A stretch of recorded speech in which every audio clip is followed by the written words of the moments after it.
ჩვენი შოუ ჩვენი შოუ ჩვენი შოუ ჩვენი შოუ ჩვენი შოუ ჩვენი შოუ ჩვენი შოუ ჩვენი შოუ ჩვენი შოუ ჩვენი შოუ საღამოშვიდობის ძვირფასო მეგობრებო, მოგესალმება ჩვენი შოუ და მისი წამყვანი გია ბაღაშვილი. ნება მივაძეთ, წარმოგიდგინოთ დღევანდელი გადაცემის პირველი სტუმარი, ყველასათვის საყვარელი მსახიობი, ქალბატონი ნანული სარაჯიშვილი.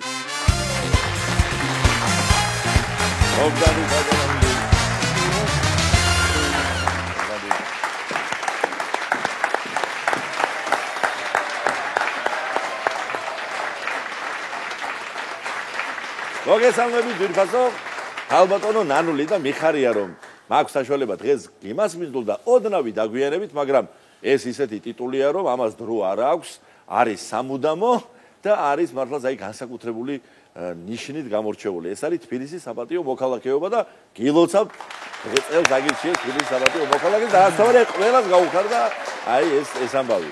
მითხარით როგორ იყო თქვენ როგორ შეხვდით ამ ყველაფერს? ძალიან დიდი მადლობა მინდა გითხრა ჯერეთი რომ მომიწვიეთ და აღნიშნეთ ეს ჩემი ამბავი. როგორ იყო და ძალიან დიდ ემოციებთან იყო დაკავშირებული.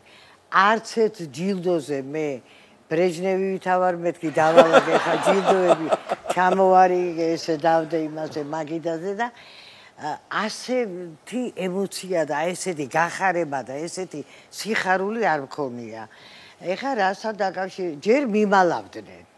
მალავდნენ თურმე იცოდნენ და მაინც ანუ სანამ საჯაროდ გაცხადდებოდა მანამდე ხო ოფიციალურად გაცხადდებოდა და იმაში როა დღე უკანასკნელ დღე პირველში სერგო ზაქარიაძეს მაცივარი ხო და ესე და ბოლოს უკვე მესამასემ რომ მითხრა რომ ესე ჯილ მე ვთხარ დავასწარი საპატიო მოქალაქე მე ვთხარ ძალიან დიდ ემოციებში ვიყავი და მოკლედ როგორც იქნა დადგა ეს დღე დამირეკეს უკვე მერიდან უნდა წავიდე და მოვემზადე ხა როგორ მოვემზადებოდი კი ანუ როგორ ჩემეძლო ჩემ საგანგებოთ რაღაცა ეს ყველაფერი და ძალიან მომწონს ჩემი თავი ვიყურების არყეში და წავედით და რა წავედით ეს ქარი არ იყო ეს იყო ქარბორბალა კი ვიცი იქ ვიყავი ეწრებოდი კი ხო რაღაცა საშინელება და იქ ეთყობა ეზოროა მაინც ზევით რო იყო რაღაცა განსაკუთრებულად იყო ქარი ხო და დედა რა ვქნა და იქ კაპიშონი აქ ჩემი მას კურტკას რაც ვეცვა და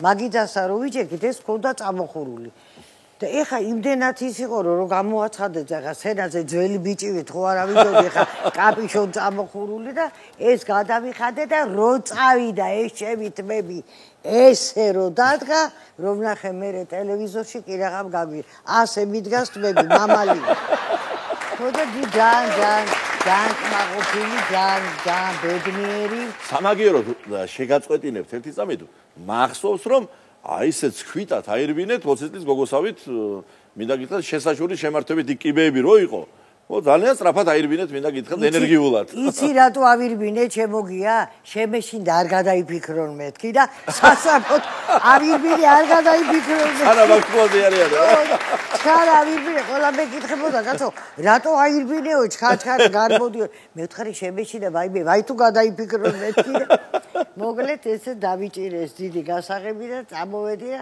ეხლა მაქვს ეს გასაღები სახში რასაც მინდა იმას გავაღებ დიდი სიტყვა და სიყვარულია თქვენს მიმართ მაყურებელს და ეს რა თქმა უნდა არის თქვენი არტისტული აი ამ შემოქმედებითი ცხოვრების დამსახურება და პირველ რიგში რა თქმა უნდა აღინიშნოს ორი მთავარი ამბავი ერთი რუსთაველის თეატრი რომლის შემადგენელ ნაწილი ხართ უკვე ათეულური წლების განმავლობაში და გარდა ამისა ის კინოფილმები რომელიც ახსოვს მაყურებლის არაერთ თაობას და პირველ რიგში მე მინდა რომ სწორედ კინოფილმებზე გავამახვილო ყურადღება და მით უმეტეს დიდ არტისტებთან გქონდა თქვენ ურთიერთობა ყოველდღიური თეატრში და შემდგომ უკვე გადასაღებ მოედანზე და მოდი რამაზ შიკვაძინა ჩვენი დაუვიწყარი ბატონ რამაზიდან დავიწყოთ და ვერისუმრის მელოდიებიდან ნუ ბატონ რამაზე არ ვიცი ხა გია შენ კარგად იცნობდი იმას და ქონდა თუ ისეთი ურთიერთობა შემოქმედებით ისეთი და იცი ეს ყველაფერი და მოკლედ ნუ ეხა თეატრში ხო ნუ ვიყავით და ისედაც ხო ვიცნობდით და სხვა ჩვენს მამაჩემის მეგობარი იყო ხო და ნუ მე გადაწყვიტა უცბად გიორგი შენგელაიამ რომ გადაიღოს ეს ფილმი ვერისუბნის ველოდიები და უცბად აი ესე მითხრა რომ შენ უნდა გათამაშო ის როლიო და ნუ გამეხარდა ეხა როგორც ყველა მსახიობს ნუ წავედი თუ სცენარი მომცა და წავიკითხე ეს სცენარი ეს გამოყოფს ამ იმას ხანჯალს მიაწოდებს ისა მე ცეკვავენ ერთად და რაღაცა არ ვინ არა დაიჯერეს მე უნდა დავიდეს ეს სცენა გადასარევი სიმღერა და არ წერია ეხა სცენარში რომ მე უნდა ჩავჯდე და რომ მივედი უკვე გადაღებაზე ჩავიცვი ეს კოსტუმი რაღაცა რეპეტიციას ჰქონდა ისა და ჩავიცვი ეს კოსტუმი გავედი და ჩაჯექი კალთაში გიორგი მე არ გარიყო ხო სცენარში არა სცენარში არ იყო ეგა თორე მაგაზე როგორ დავთანხმდებოდი ახალგაზრდა ვიყავი თორე ეხა კი დავთანხმდები მაშინ ახალგაზრდა ვიყავი დამწყები ხო და ჩაჯექი კალთაში ვაიმე მეთქი აი ესე სულ ავწითდი გაწითლებულია როგორც წითელი პამიდორი ვაიმე მეთქი ისა გიორგი ხო არ იყო ეს სცენარში რომ კაცო არ იყო და ეხლა მე მოუმატესა უნდა ჩაჯდე კალთაში და რამაზი ზიის ესე ეცინება ეხა რა ჩემზე რა ზიის და ვაიმე ვერა მეთქი ვერ ჩავჯე ჩაჯექი კაცო რამაზ მაიქი და ჩაჯექი შვილო ჩაჯექი შენი კი არა ისე ვარ გადაღლილი ნატაშას თავი არა მაქვს დაბალები თავი ჩაჯექი ხოიცით როგორი არა საოცრება იყო ხაბარი კაცი იყო და ხელად ჩიტია გულნარა ხო ჩიტია გულნარა ხო და სხვათა შორის ძალიან მიყვარს ეს პატარა ეპიზოდია ფილმის არ არის მთავარი როლი, მაგრამ ძალიან საყვარლესი სცენა იყო. უამრავი ასეთი, მაგრამ აი ყველას როზებიდან ახსოვს. მანანას გადაღებებზე რას მეთქოდით? ნუ ეხლა აქაც ისე შემთხვევით მოხდი სხვათა შორის არ ვიყავი გამორჩეული ბავშვი არანაირად არც ლამაზი არც არაფერი და არავის არ ეკოდა რომ ახლა მე კინოში ისა და ნუ ესე შემთხვევით მოხდა ესეც ბატონი რეზო ჩხეიძე იყო ერთ-ერთ ქეიბზე და იქ ვიყავი მთელი ოჯახი. აი როგორც თქვენი ოჯახი ყველა რომ ღერიცას ჩვენც ასე ჩემი და ძალიან მუსიკალური ის იყო რაღაცა უკრავდა და ნუ შემთხვევით ნახა ბატონმა რეზო ჩხეიძემ და უთხრა რეჟისორებს ბევრი ბავშვი 1500 სხვა შორის დაფიქსირებულია 1500 ბავშვი გასიჯეს რეგიონებიდან იყვნენ ბათუმიდან ქუთაისიდან ყველამიდან და მოკლედ არ გამოვიდა ეს ამბავი და მე რომ მივედი ძალიან დავიმორცხები არაფერი არ გავაკეთე იმიტომ რომ გადავხედე და დავინახე ეს ლამაზი ბავშვები ვაიმე აქ მე ვინ გადამიღებს მეთქი და არა და რასაყვარელი ხართ იმ ფილმში განსაკუთრებული ხო და ნუ მოხდა მოკლედ მოვხდი ამ გაუგებრობაში და ვისთან მოვხდი მე სესილია თაღაიშვილი სანდრო ჟორჟოლიანი მედეა ჩახავა იპოლიტე ხვიჩია ვინმე არ გამომჩეს რა ვიცი და იაკობ ტრიპოლსკი საერთოდ მამა ჩემი იყო ხო და მამას თამაშობდა და მე ისე შემიყვარდა გადაღების დროს მამა სულ აი ესე მამას ვეძახდი და მამა ჩემი გამიბრაზდა შენ ვირიშვილო ვინ არის შენი მამა მე არ შენი მამა ვინ არის ვის ეძახი მამას არაჩვეულებრივი ხალხი ეს ვარსკვლავები მართლა ნამდვილი ვარსკვლავები თურმე ბატონ იპოლიტე ხვიჩიას ძალიან ეშინია ძაღლების. ეხა ის სცენაა, რომ აი რო ეძებს იმას რადიოლას ეს ძაღლი და მაშინ მილიცია ერქვა, მილიციიდან მოიყვანეს გაწვრთნილი ძაღლი, ყველაფერი რაღაცა და არაო მე არ გადავიღებ ამ იმასო. როგორ გაწო ეს რო არ გადავიღებ ეს არის მთავარი ისაო ამ იმისო შენ უნდა იდგე აქაო და არა მე გაწიე უბრება და ნუ ეხლა დაიწყო გადაღება. ეს გაერთო ეს კაცი უყურებს იპოლიტეს იქ რაღაცებს უყურებს და გაერთო და გაეშვა ხელი გავარდა ეს ძაღლი და პირდაპირ ეცა იპოლიტეს დედა აი მე დაიწყო ტირილი ხო გეუბნებოდით გაწიეთ ეს ძაღლი მეშინია მთელი ჩაიშალა გადაღება სასტრაფო ერთი ამბავი რაღაცა და იმდენად გაგიჟდა ეს კაცი იპოლიტეს იმიტომ რომ ისეთ რაღაცებს ყვებოდა და ისეთი საინტერესო ხო იცით რა პიროვნება იყო და ახლა გადაღება და მთელი ბათუმი მოსული მოკლედ და მე ვზივარ მანქანაში ეს მანანას ის და ბებია რომ დაინახავს საკაიბას ხო ჩაკეტილი რო არის ხო და ბებია ესე და მოკლედ ღაპაღუპი ჩამომდის წრებლები და ვიღაცა ქალბა იფიქრა რომ ეტყობა ბავშვი ვერ გამოდის ვერ აღებს მანქანის კარებს რომ ბებიას ეძახის და ვერ გამოდა ესე ქვევით ჩამოვიდა ამათ არ დაუნახიათ ოპერატორს და რეჟისორებს არავის არ დაუხა გააღო ეს კარები და ეს ხე ხوار მიწოლი და გადმოვარდი პიტაპირ დავენარცხე ამ იმაში ქვაფერილზე და მოკლედ ჰალო შენ ვინ გეკითხებოდა რა ვიცი კაცო ბავში ტიროდა და მე თქვი ვერ გადმოდის მახკარი და რა სიკეთე გააკეთა ვითომ აი ბევრი და ისეთი კარგი რაღაცები მახსოვს არაჩვეულებრივი. შემდეგ უკვე გავიდა მრავალი წელი და კიდე ერთი მაყურებლისთვის გამორჩეულად საყვარელი ფილმი გარიგება გამოვიდა ეკრანზე და აი მაგაზე რას მეტყვით. გარიგება ზაზას უკვე აყვანილი ყავდა, თითქმის გადაწყვეტილი ყავდა სხვა მსახიობები. ანუ თქვენ თავიდან არ იყავით? არა, არც გოგა და არც მე. უთმად რეჟისორების ამბავი ხო იცი ჩემოგია, უთმად დაატყა და მირეკავს. შეცვალა გადაწყვეტილება. კახურად მირეკავს. ნანულ, ხა ზაზა მეგობრობდით ახლობელი ჩემი და ნანულ ჩაალაგე ჩემოდანი. ვა, მე თქვი კაცო, როგორ ჩაალაგე? ზაზა ცოლი ხო ყავს შენ კაცო მე მგონია ცოლად მოუყარა. ხოდა რა, მე უხარი ჩაალაგე. არა, ეხლა მე და ნათიამ გადავწყვიტეთ, რომ შენ და გოგა პიპინაშვილი უნდა გადაგიღოთ. სადა მე უთხარი ძალიან გამეხარდა და წავედით იმაში რა ქვიან თელავში ქონდა გადაღება ჩავედით მე იქ ბაზარში გავიარ გამოვიარეთი 3 დღე დავდიოდი მაინტერესებდა იქაურის როგორ ლაპარაკობენ დიალოგები ამათი ყველაფერი და ჩემ გვერდზე ცხოვრობდა გოგა შევიდა თუ არა მაგის ამბავი ხო და დაიწყო რემონტი გააკეთა იქ და გააკრა შვალერი რაღაცები სულ ყველაფერი და აი ესეთ რაღაცებს მიკეთებდა ჩემი ყოფილი ქმარი. ისიც ამჟამად თბილისის საპატიო მოქალაქე. მოვიკითხოთ და მოვეცადოთ. ძალიან სიმბოლური იყო და ისე გამეხადა რომ მე და გოგას მოგწეს ერთად ეს ჯილდო. აი ხარ. ახლა ქალბანალური ერთი პატარა საჩუქარი გვაქვს ჩვენ მუსიკალური ხასიათის ჯგუფი ძალიან ნიჭიერი მომღერლებისა კვარტეტი რანინა რომლებიც შეასრულებენ აი ზუსტად თქვენს ხასიათს რო შეესაბამება ესეთ სიცოცხლით სავსე ესეთ მხიარულ სიმღერას დიდი მადლობა გაიხარო დიდი მადლობა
დიდი მადლობა სტუმრობისთვის. უფასო ქალბატონ ნანული, ჩვენი სტუმარი გახლდათ უსაყვარლესი ნანული სარაჯიშვილი. დიდი მადლობა მას. მადლობა თქვენ. ბიჭებო, დიდი მადლობა ამ შვენიერი სიმღერისთვის. მაგრამ 7 წელია რაც თქვენი შვენიერი კვარტეტი რანინა არსებობს და 7 წელია რაც ჩემთან სტუმრად არ ხარ ნამყოფი. ანუ სხვანაირად შეფარვით როგორ მეთქვა რომ პირველად ხარ სტუმრად. პირველად არიან სტუმრად აი ეს ნიჭიერი ადამიანები. კეთილი იყოს თქვენი მომბრძანება. დიდი მადლობა მოსვლისთვის. ეხლა ნამყოფია უკვე ოჯახით და აქვე ვეტირო სულ ცოტა ხანში ანსამბლ რუსთავთან ერთად იქნება დღესვე ამავე გადაცემაში. ასეთი მოთხოვნადი და მრავალმხრივი კაცია. ერთი ოჯახით, მეორე ოჯახი და მეორე მესამე ოჯახი. რაღაც თორნიკეს ერისიონიც გაგფულია თქვენთან. რა თქმა უნდა, ძალიან ცოტაა ჯგუფი საქართველოში, ვინც შეიძლება დაიკვეხნოს, რომ აი ესეთ შორეული მოგზაურობები აქვს და მექსიკაშია ნამყოფი, იაპონიაშია ნამყოფი და თქვენ ორივე ქვეყანა გაქვთ მოვლილი და თორნიკე მითხარი როგორ იყო ეს ამბები? მექსიკა მოგეთ საოცარი იყო ნამდვილად და ერთ ამბავს გავიხსენებ, რომ ჩამოფრინდით უკვე თბილისში დიდი ფრენის შედეგად.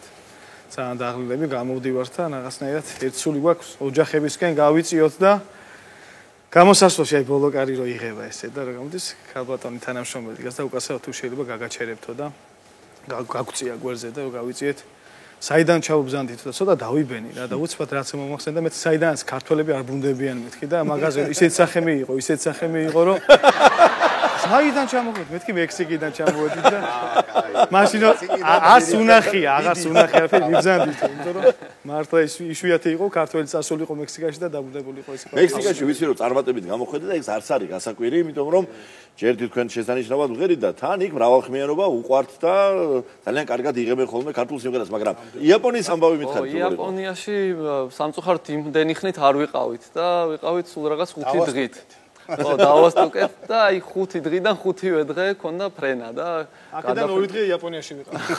ეგა საინტერესო.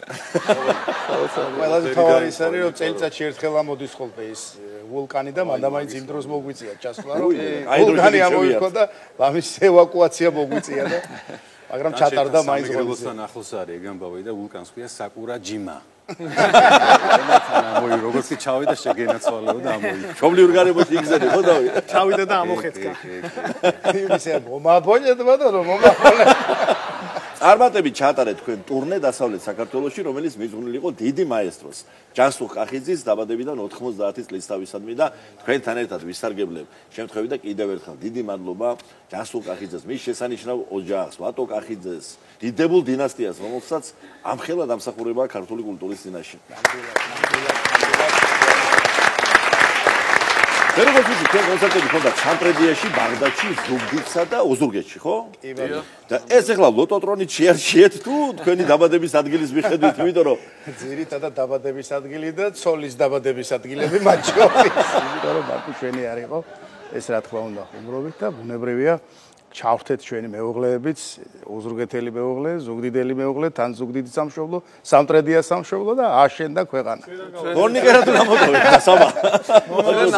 რაჭაშიც წავალთ და ეს იგი წინ გაქვთ ბოშო. იგი სამალო გეგმავთ ტურნეს სხვადასხვა ქალაქში, რაღაც გარკვეული იდეები გვაქვს.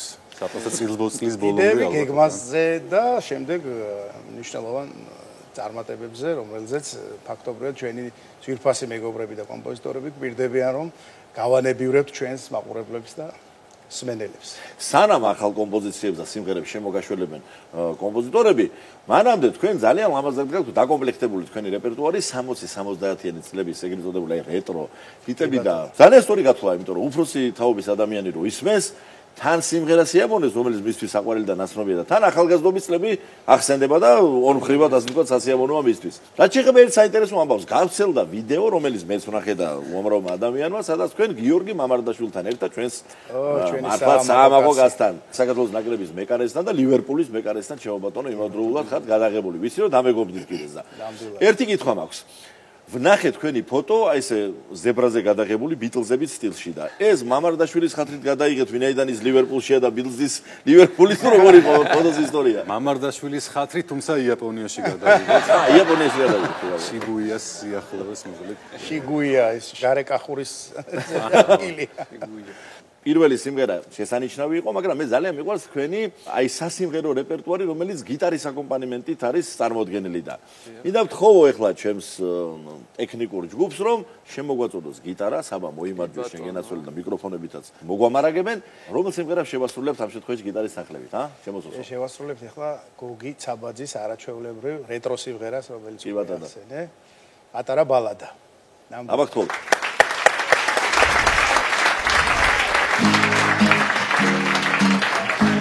ამიყვარდა ერთი გოგო არც მომწონდა არადა რა ვიცოდი ჭირსაშიგა თუ ის დავიფარავდა მე ფერადა მე ამესა არც მომცილდა წამითა როცა ფეხზე დამაყენა სადღაც უხმოდ წავიდა მე ფერადა მე ამესა არც მომცილდა წამითა როცა ფეხზე დამაყენა სადღაც უხმოდ წავიდა არ მიყვარდა ერთი გოგო არც მომწონდა არადა რა ვიცოდი ჭირსაშიგან თუ ის დამიფარავდა ვეძებე და ვერ ვიპოვე დავრჩი დარდის დარადა აი ასე დაიწერა ეს პატარა ბალადა ვეძებე და ვერ ვიპოვე დავრჩი დარდის დარადა აი ასე დაიწერა ეს პატარა ბალადა ეს პატარა ბალადა ეს პატარა ბალადა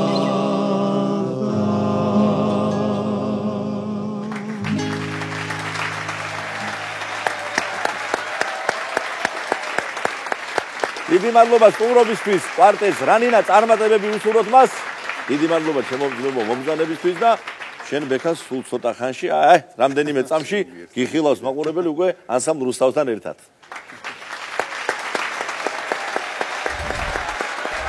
ვირფასო მეგობრებო ჩვენი სტუმარი გახლავთ სასიქადულო ანსამბლი რუსთავი მოგესალმებით ჩემო მეგობრებო მოგესალმებით მიხარია რომ მასმიგლოთ ისე სხვადასხვა პირველად ხართ აი ამ ახალ სტუდიაში და მოგრად კეთილი იყოს თქვენი ფეხი და ახალი შემადგენლობიდან და მინდა გითხრათ რომ პირველ რიგში ორმაგად მიხარია რომ ერთი მასმიგლოთ და მეორე მაქვს საფუძველი რომ მორიგ ჯერზე ძალიან დიდი წარმატება აი მართლაც ტრიუმფალური გამარჯვება მოგილოცოთ ლონდონში როიალ ალბერტ ჰოლში ფანტასტიკურად ჩატარებული კონცერტი რომლის რეზონანსი ჩვენამდე მოვიდა და ეს ანსამბლ რუსთავისთვის ახალი არ არის, იმიტომ რომ როგორც წესი ასეთი წარმატება ზდევს ხოლმე თან ყველა თქვენს გამოსვლას, მათ შორის როიალ ალბერტ ჰოლში, მაგრამ ყოველი ასეთი მიღწევა მართლაც აი უმაღლესი რანგის აი საკონცერტო არენაზე არის საამაყო და სული და გულით გილოცავთ. აბა ჩემო მიშო ბრძანე. ეს არის მნიშვნელოვანი პროექტი, რომელშიც ანსამბლი რუსთავი მონაწილეობს უკვე რამდენიმე წელია. მათ შორის პანდემიის პერიოდშიც ცოტა უფრო შემსუბუქებული ვარიანტი გქონდა და შეგვეძლო გასვლა ქვეყნიდან. ამ პერიოდშიც მოვახერხეთ რამდენიმე კონცერტის გამართვა. და რას გულისხმობს ახლა ეს ყველაფერი? არის ასეთი ცნობილი მუსიკოსი, მანდოლინაზე შემსრულებელი ავია ვიტალი, რომელიც დაინტერესდა ქართული ხალხური სიმღერით, მან მოისმინა ანსამბლ რუსთავის ჩანაწერები და შემოგთავაზა ასეთი პროექტი. სადაც ჟღერს ქართული ხალხური სიმღერა, ტრადიციული საგალობლები, კონცერტის ფინალურ ნაწილში ჟღერს ოთარ თაქთაქიშვილის არაჩვეულებრივი შემოქმედება, ეს არის ციკლი მეგრული სიმღერები, მოგეხსენებათ. ამ ნაწილში ჩვენ გვეხმარება არაჩვეულებრივი ტენორი, ძალიან სერიოზული, მაღალი დონის შემსრულებელი არმაზ დარაშვილი და ეს არის პროექტი, რომლითაც ჩვენ რამდენიმე ქვეყანა მოვიარეთ. თუმცა როიალ ალბერტ ჰოლში მართლა არ გვიფიქრია მოხვედრა, იმიტომ რომ მოგეხსენებათ. სირთულეა ძალიან ამ დარბაზში შესვლა, თუმცა ერთი უნდა აღინიშნოს, რომ 1997 წელს ანსამბლი რუსთავი ამ დარბაზში გამოვიდა. იმ დიდი თაობის დროს. მაშინ ვახტანგ კახიძე იყო ამის ორგანიზატორი და ჩვენ მეორეჯერ მოგვიწია უკვე ამდენი წლის შემდეგ როიალ ალბერტ ჰოლში ამ პროექტით მოხვედრა. ეს იყო ჩვენთვის ძალიან დიდი პასუხისმგებლობა და მნიშვნელოვანი ამბავი და ჩვენ ვფიქრობ, რომ მართლა დიდი გამარჯვება მოუტანეთ ქართულ სიმღერას, გავლობას, პროფესიულ მუსიკას, ანსამბლ რუსთავის სახელი კიდევ ერთხელ გაჟღერდა და როიალ ალბერტ ჰოლის შემდეგ უკვე იყო რამდენიმე კონცერტი ინგლისის მასშტაბით. ერთ-ერთი კონცერტი იყო ლონდონში ანსამბლ ნანინასთან ერთად, ქალთა ანსამბლთან ერთად და შემდეგ იგივე პროექტით გავემგზავრეთ უკვე პოლონეთში. სადაც ბიდგოშჩის ფესტივალზე ძალიან კარგი კონცერტი უკვე სრული პროგრამით წარდგა იქ რუსთავი, ავიტალის ჯგუფთან ერთად და მნიშვნელოვანი არის ის, რომ მომავალ წელს ასევე იგეგმება ამ პროექტით რამდენიმე ქვეყანაში ჩასვლა.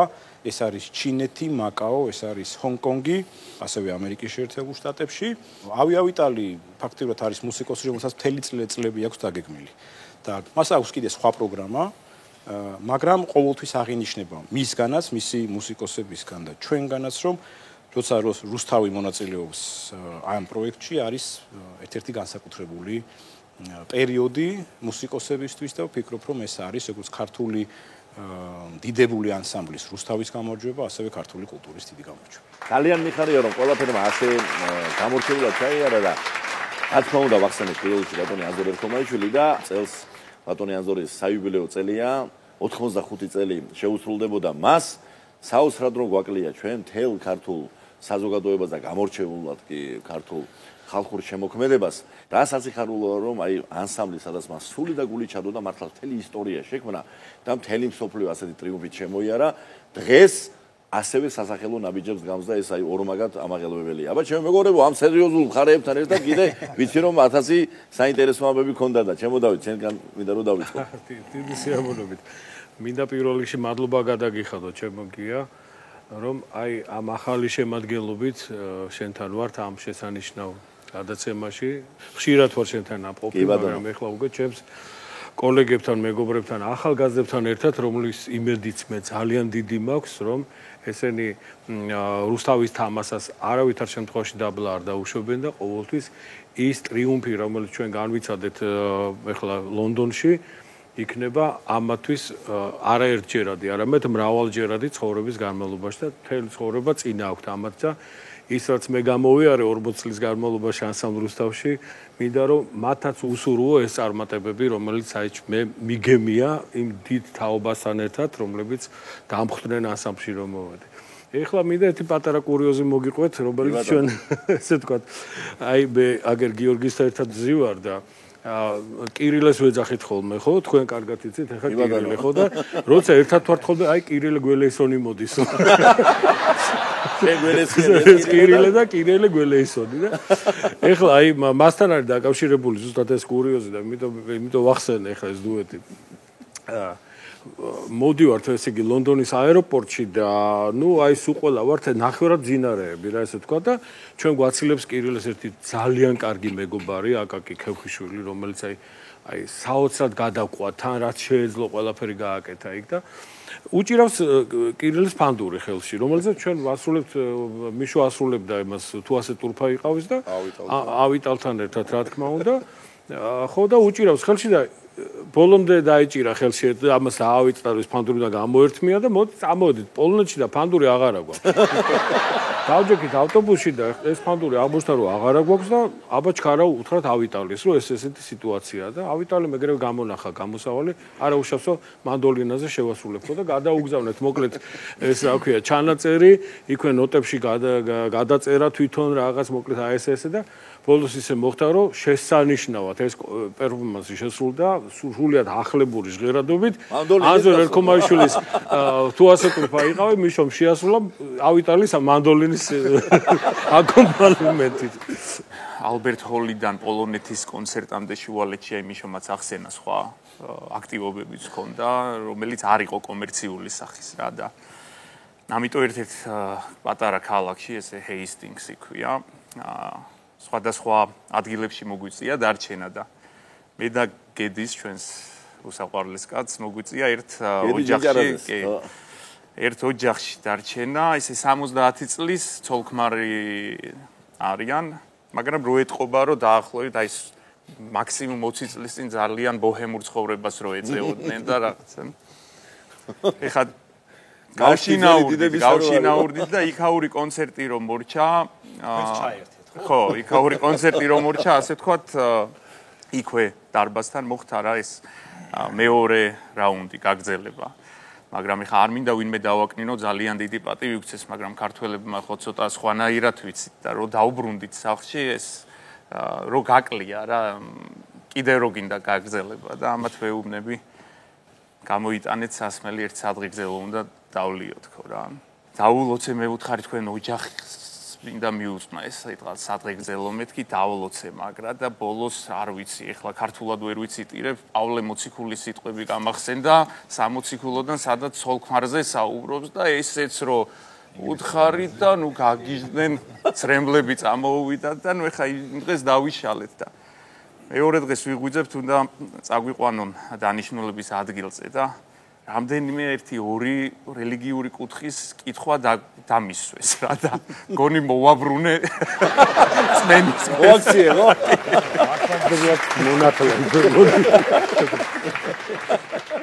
რუსთავი იყოს და სიმღერამ არ დაიგუგუნოს გამორიცხული ამბავია და რა სიმღერა მოგვიტანე ვიშო დღეს? ანსამბლი დღეს შეასრულებს გადაცემაში ყოველთვის ძალიან ნაცნობ სიმღერას ეს არის მრავალჟამიერი, რომელიც არის საავტორო და ეკუთვნის ჯანსუღ კახიძეს. ამიტომ ასევე ვეძახით ხოლმე ჯანოს მრავალჟამიერს ვიმღერებთ დღეს თქვენს გადაცემაში.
დიდი მადლობა რუსთავს, ეს ამით გემშვიდობებით ძვირფასო მეგობრებო და ყოველივე საუკეთესო გისურვებთ. მომავალ შეხვედრამდე.